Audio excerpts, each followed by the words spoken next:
Hello，你好，欢迎回来。Welcome back to Wisdom Wednesday. I almost said Mandarin 101. Sometimes I get the podcast and the video cast confused. So yeah, welcome back. Wisdom Wednesday with Johnny Tiger, December 30, 2020. One more day and we will have cleared 2020. And you know what? It's actually quite incredible to me that we kept the video cast going this long. I mean, we started the daily video back in April. If you guys will remember, prior to the pandemic, this channel was mostly inactive. I mean, I would post the occasional music, but honestly, there wasn't any video content to speak of. And now look at it. Ever since the beginning of the pandemic, ever since we started the daily video, now there got to be over 100 of these daily goodies on here. I think there has been a couple of days where I missed the daily video because of other commitments, but then I made it up the day after. So, for the most part, this is quite incredible. It's an unbroken chain that's been going on every day, every month since April. Feeling rather proud of myself, and I hope that you guys have enjoyed this journey so far. Now, fear not, just because we are going into 2021 doesn't mean that we will no longer be doing the daily video, although I foresee eventually, one day, sometime, can be this year, can be next year, can be 10 years later, there's going to come a time when we have to scale back on daily video because these do take up quite a bit of time to make. But we'll cross that bridge when we come to it. So for Wisdom Wednesday today, I want to take a break from the gods and demons and ghosts and spirits, even though that's really one of my favorite topics when it comes to my culture. Chinese people have been, uh, well, developing, evolving for about 6,000 years, and we built up quite a wide array of scary, spooky, mythological, supernatural things we can talk about. So there's definitely a lot of them. But we have been on this topic ever since Halloween, and I imagine some of you might be getting a little bit bored with it. So I want to go back to something a little bit more cultural and less mythological. However, what we're talking about today actually have its roots, a lot of its roots in religion and mythology as well. So it should be interesting enough to appease those of you who really enjoy the mythology, the fairy tales, and stuff like that as well. Today, we are going to talk about the traditions around having a child and naming a child and stuff like that. The uh, traditions and legends around giving birth, being born, etc., etc. Because just like in many other things, Chinese people don't keep things simple, even when it comes to giving birth. Now, some people say, well, how about the one child policy? How about this and that? Well, that is all governmental. A lot of that is modern things being put in place by the government to control the population. But when it comes down to the root of what Chinese people is all about, we are about culture and tradition, and there's a lot of tradition surrounding bringing a new life into this world.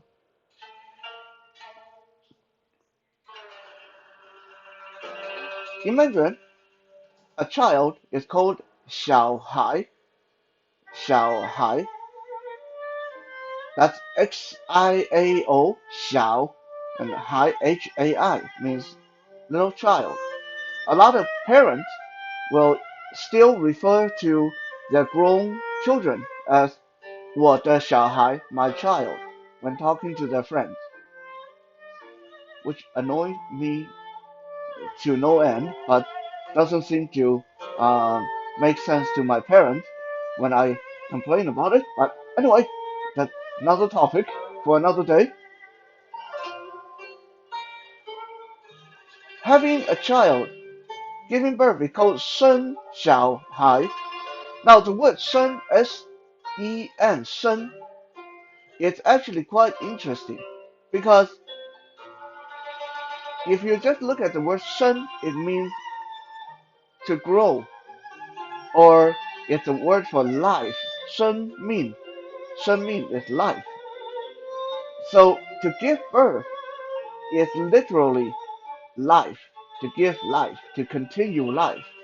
So that's why 生 is both the word for giving birth and the word for life and the word for growing.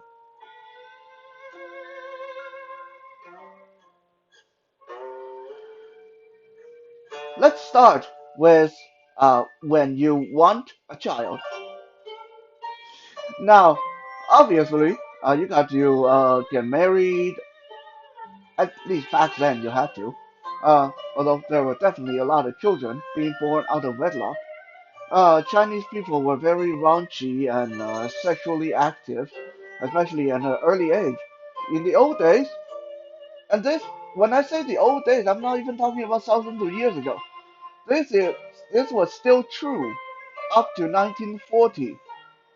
That a lot of Chinese women, Chinese girls really, would be married and getting ready to give birth by the time they were 13 or 14 years old. If we go back another 100 years, they would be married by the time they were 9. Now, obviously, they wouldn't be giving birth when they were 9, but they would be married and committed. Most marriages back then were arranged by parents, so people didn't really have any say in the matter, how compatible they were, or if they liked each other, or stuff like that. The people back then believed that when you get married, your goal is to make children. What what does it matter if you like each other or not?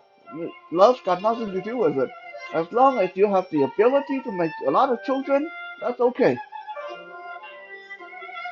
Which is kind of strange because, you know, we most of us know the more you actually love each other, more you actually get along and like each other, maybe the more willing you would be to get down to business. I'm trying to keep this PG, so use your own imagination.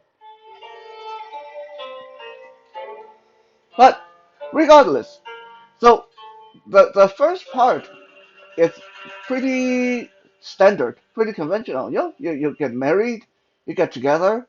Mommy really like daddy, daddy really like mommy, and mommy spend a lot of time with daddy, daddy spend a lot of time with mommy. You know how it goes, and then you hopefully get with a child. Hopefully you would be 怀孕 means pregnant. 怀孕 Hwaiing 怀孕 means pregnant. Now, if you were pregnant, then that's cool. Everything's peachy. Everything's straightforward. But if you, for one reason or another, couldn't get pregnant, boy, then things get complicated. In the greatest Chinese sins, we talked about virtue before, and there are sins to go with them. In all the major Chinese sins, the biggest, the top of the list, the greatest sin is the inability to carry on your family name. That's how important this stuff was. Like, uh, it's ranked up there above lying, above stealing, above murder, above everything, above treason even. The inability to carry on your family name, that's the greatest sin. And most of the time it's a woman that got blamed. Back then, in ancient China, even to post imperial China in the past 100 years or so. The reason of not having a baby was reason enough for the woman to get thrown out of the family, for the man to divorce her and kick her out. Now, Chinese people, until very recently, divorce was very uh, one-sided. Not always for the men, not always for the men. It depends on who the court rule is at fault. The person who is in the right, keep everything. The person who's at fault, leave without anything. Now, obviously, if you were rich, if all the money is yours, if you made all the money, your house, your business, your uh, belonging, then even when you're at fault, then that's okay. You can take those things with you. But let's say you are, uh, let's say you marry into a rich family. You yourself have spent the last 20 years of your life trying to have baby with your husband, but for one reason or another, you can't. Nothing's happening. But because you've been trying to be a good wife, you don't have job, you don't have a degree, you don't have any education, and then your husband finally decided, you know what? We are committing the greatest sin by not having a child. So I'm going to throw you out and get someone new so we can have a child. Then you as a woman, you get thrown out and you get nothing. That was such a lousy system. So to combat that, there came a few, uh, shall we say, other underhanded, under the table tricks to help people uh, get children.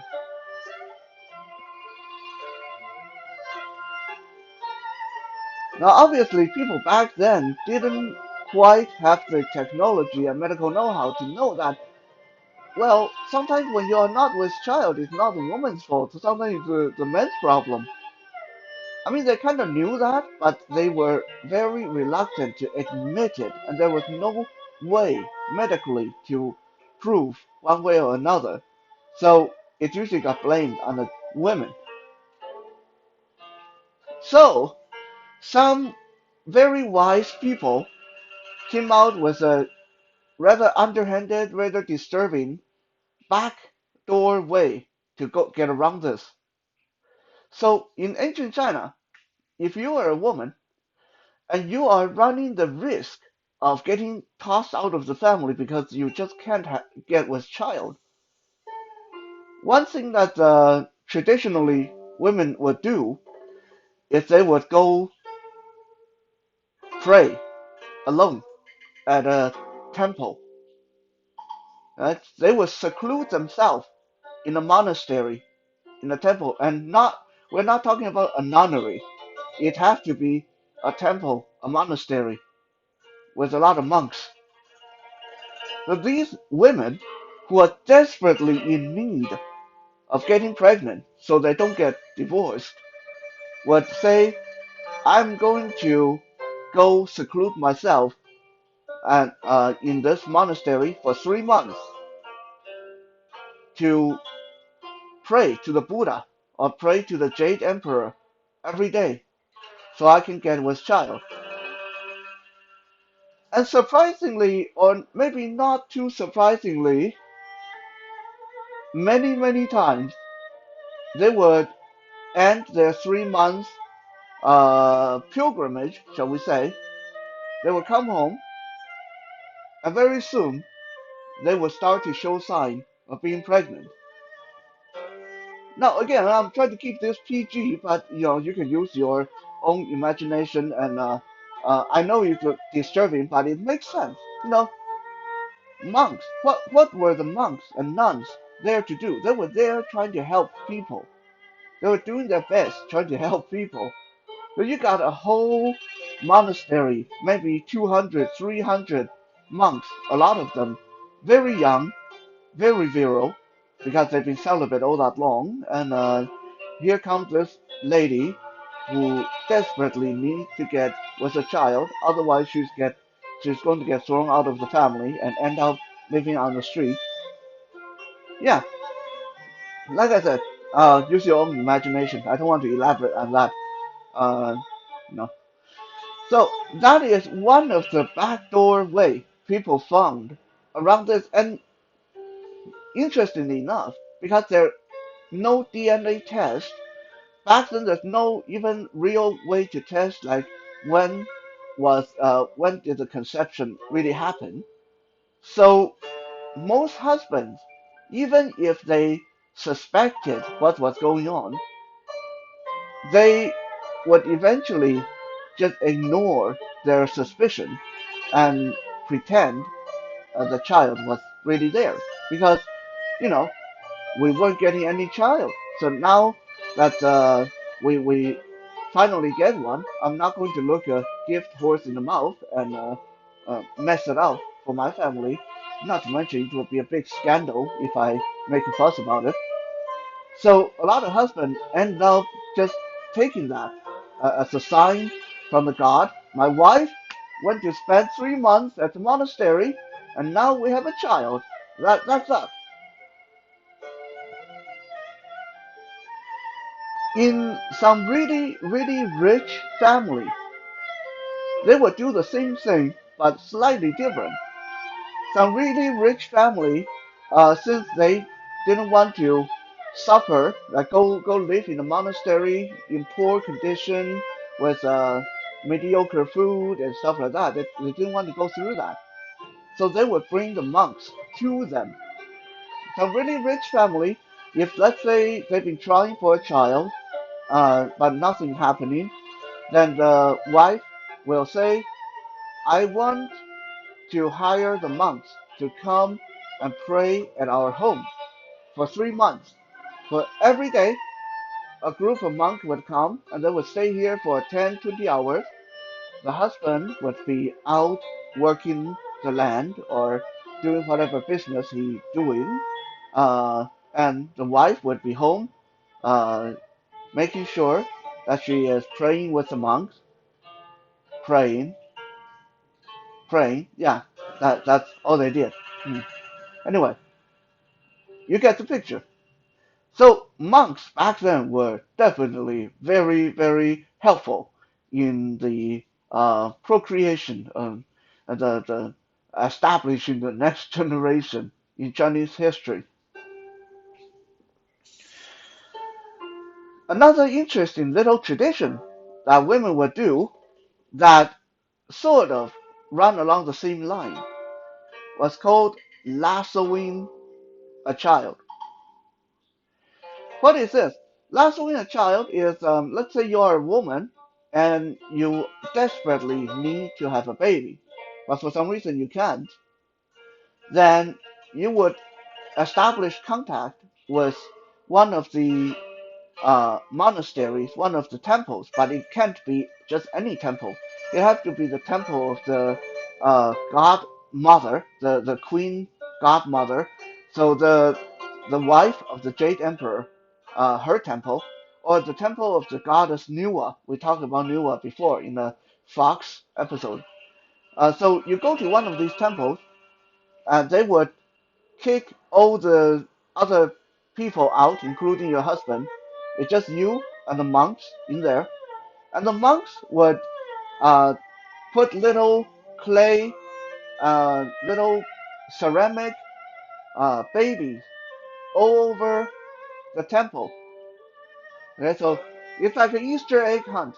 There will be some under the desk, under the uh, chair, under the pews, behind the lamp. Like there will be these little clay baby, little clay children everywhere.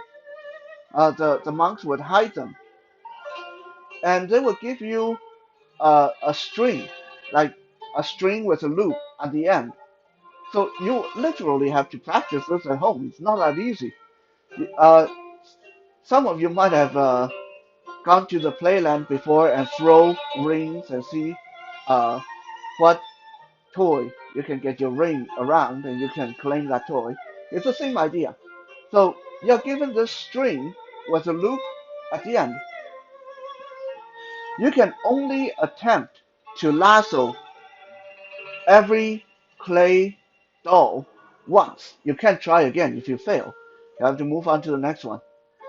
Okay, so the idea is whichever one you get in the end might be a boy doll, might be a girl doll, might be a doll that look really good, or might be a really ugly one. Whichever one that you get is said to be what your baby will look like.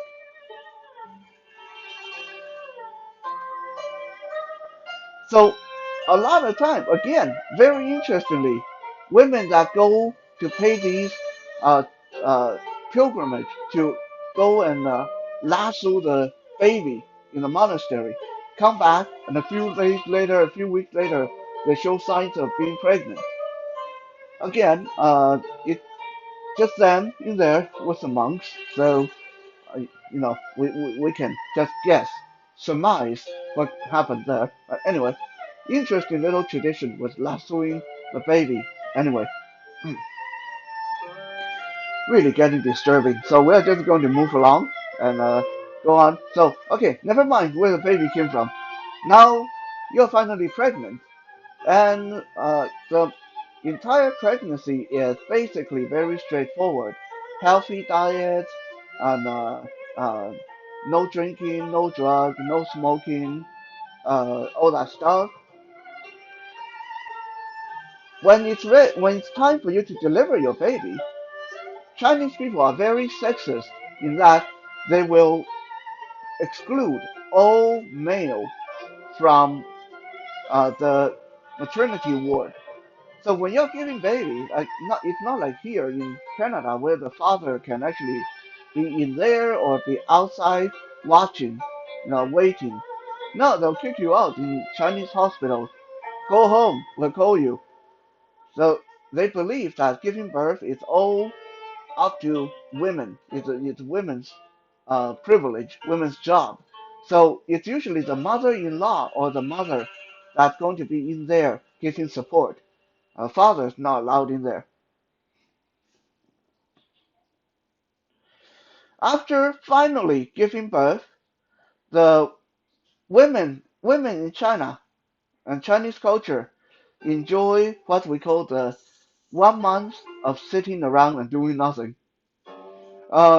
It literally called 坐月子, JWOYEAJE, 坐月子 means sitting on the month.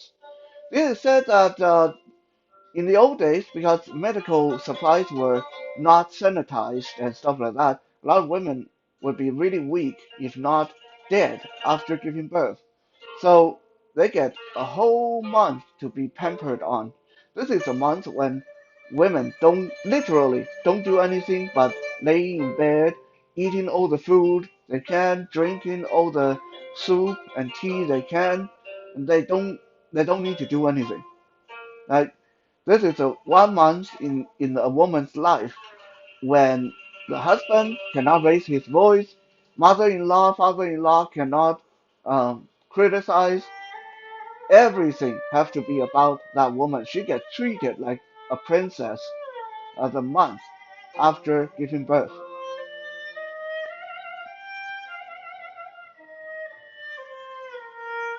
Now let's talk about naming. Well, now you have a baby, you gotta name it, but you can't name it right away after its birth. It said that if you name it right away, you will jinx the baby and the baby will die. So you have to wait until the 100-day celebration. In ancient days, most babies didn't make it. Most babies, either because of poor diet or infections or bad living condition, would die after a few days or a few weeks of being born. So within 100 days of a baby's life, the first 100 days, so the first 3 months, that baby is no one, nothing, doesn't have a name, And the only people that are allowed to have contact with that baby is the mother and father and the grandparents. No one else, not even siblings, not even uncles or aunties. No one's allowed to come near the baby. This is because you'll never know what infection, what disease other people is bringing into your house. And you want to give that baby a head start, you know? You want to give that baby a chance to grow up a little bit, to grow tougher before some uncle, some well-meaning aunts might give it a flu and turn into pneumonia or something like that. So the first 100 days it's like that baby is unveiled. Like we don't know if he's going to live, so not going to name him. We're not going to let anyone see him. We're just going to try to keep him alive. So the first 100 days is a really big deal. You're literally skating on thin ice with that baby. And then on the third month, after the baby has survived for 100 days, you throw a big party. Now this is officially a child. Now this child is here to stay. We feel good, we feel safe, and it's time to celebrate. This is when you name the baby. So they don't wait until the birthday. They don't wait until the first birthday. A lot of time when you talk to old Chinese families, they'll talk about when was your 100-day celebration? Uh, which month was it on, or what time of the year? Your it was literally the day. Your 100th day was actually more like your real birthday. So on the 100th day, finally your relatives get to see you, your friends get to see you, your baby anyway, and you can finally name your baby. This is again kind of a complicated thing, how you name your baby. In ancient China, now nowadays it's a little bit different. In modern time, a lot of people just name their baby whatever. So we end up with a lot of weird stuff going on. But in the old system, in the old tradition, it's very strict. Mother and father don't have the right to name their baby. A lot of families would have a generational baby book. So ancestors supposed to, in this book, write down my son's son will be named this, my son's son will be named this, my son's daughter will be named this, and her daughter will be named this. It's written down by your ancestor, and you have to abide by that. In families where there's no generational book, because some families don't. In families that don't have one, then what you do is the naming has to be done by either a respected monk, a respected fortune teller, or the patriarch of the family. Whoever is the patriarch, the oldest male of the family, get to name the child.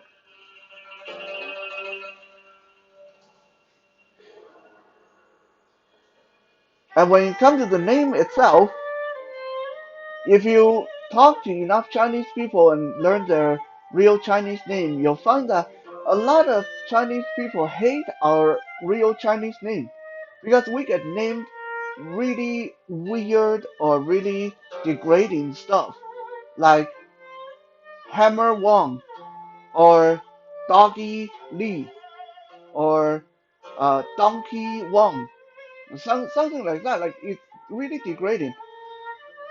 They do that on purpose because there is a Chinese tradition or Chinese belief that if you give your son or daughter a really fancy name, like Golden Phoenix Fang, for example, they are not going to survive. Reason being that Yan Luo Wang, the king of the underworld, the god who rules the underworld, who determines who dies, when, where, how, supposedly he has a habit of collecting spirits that have impressive names. So if you give your child a name that sounds really cool, the king of the underworld, he's like a action figure collector. He's like, whoa, I don't have a golden phoenix fawn. Let's get her down here. Let's add her to my collection. Then your child is going to run into accident and die.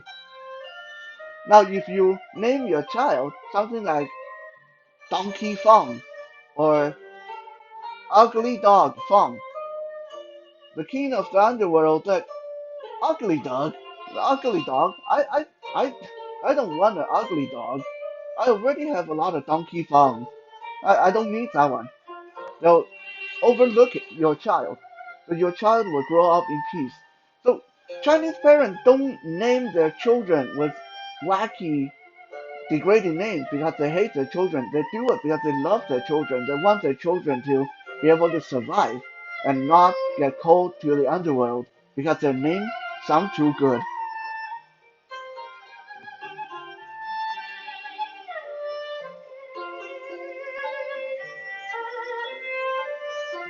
Quite often, depending on the circumstances of your birth, especially for people who are sick a lot when they were children. Some children just get sick all the time. They're weak and they, they, they keep running to accident or disease. These children are said to have really weak life force. In the case of these children, parents can do one of a few things to try to ensure that they live to grow up into adulthood. For children that have weak life force, you can go to a monastery. There's the monastery again, but it's okay. There's no weird thing going on this time. You go to the head monk, the abbot of the monastery, uh, and you beg them to bless a little lock, like just like a padlock, and your child have to wear this padlock on a chain, on a chain around their neck up until when they become adults. This padlock is blessed by the head monk, by Buddha, by the gods, and it's said to be able to lock their life force in place, to lock their life force on this earth so they don't get taken away by the underworld.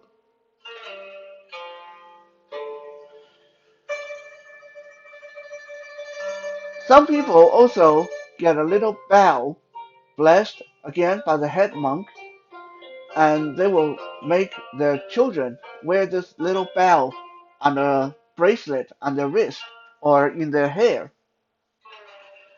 That bell is called the soul bell, and it will keep your child's soul and spirit grounded, so the soul will not get damaged by other forces. Failing all that, let's say you do all that and the child is still kind of sickly and always in danger of dying, that means your child is uh, being harassed by some evil spirits, maybe because of karma, because of what they did in the previous life. In this case, what a lot of parents do is they take their child. If it's a girl, they put a child in the nunnery. If it's a boy, they put a child in the monastery. And they make the child uh, become a monk or a nun. Not for the rest of their life, unless they grow up and they choose to stay. But they keep them in the nunnery or monastery up until adulthood. These temporary nuns, temporary monks, uh, can still be seen today in a lot of Chinese temples, Shaolin Temple even, a lot of Chinese nunneries.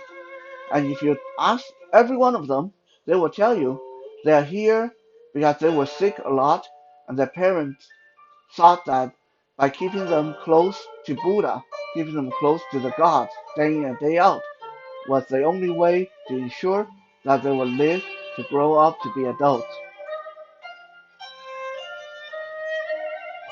There's a lot more to Chinese traditions around children and how to bring them up and stuff like that. But I think what we talked about today, I've already given you a very broad stroke and understanding of what's going on in Chinese tradition surrounding the giving birth and the naming and all that stuff.